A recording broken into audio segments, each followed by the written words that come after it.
Hello दोस्तों, तो आज हम आपके लिए लाए हैं एक नई स्टोरी। इस स्टोरी का नाम है खजाने की खोज। तो चलिए वीडियो को स्टार्ट करते हैं।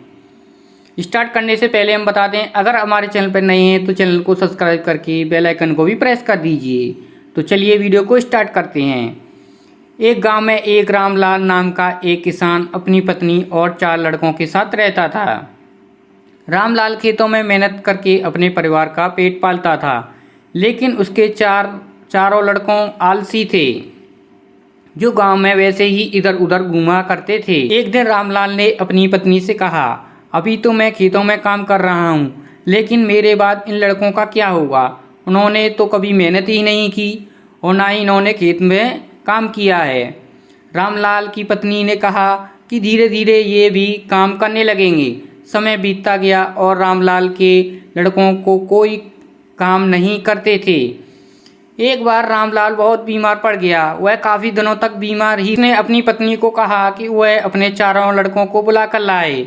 उसकी पत्नी उनके 4 लड़कों को बुला कर लाई। रामलाल ने कहा, लगता है अब मैं ज़्यादा दिनों तक जिंदा नहीं रहूँगा। रामलाल को चिंता थी कि उसके जाने के बाद उनके बेटों का क्या होगा।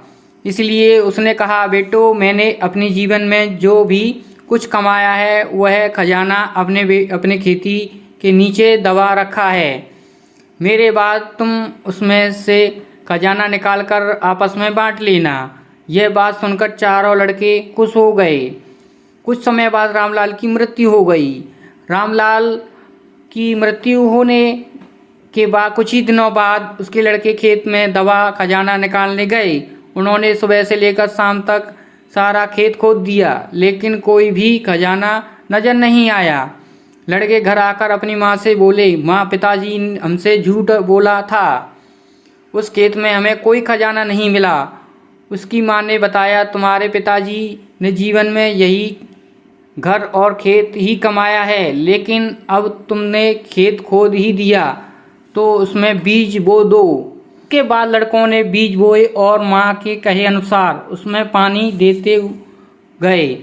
कुछ समय बाद फसल पक कर तैयार हो गई, जिसको बेचकर लड़कों ने अच्छा मुनाफा हुआ, जिसे लेकर वह अपनी माँ के पास पहुँचे। माँ ने कहा, तुम्हारी मेहनत की असली खजाना यही है। तुम्हारे पिताजी तुमको यही समझाना चाहते थे। तो दोस्तों, इस कहानी से हमें ये शिक्षा मिलती है कि हमें आलस को त्याग कर मेहनत करनी चाहिए। मेहनत ही इंसान की असली दौलत है।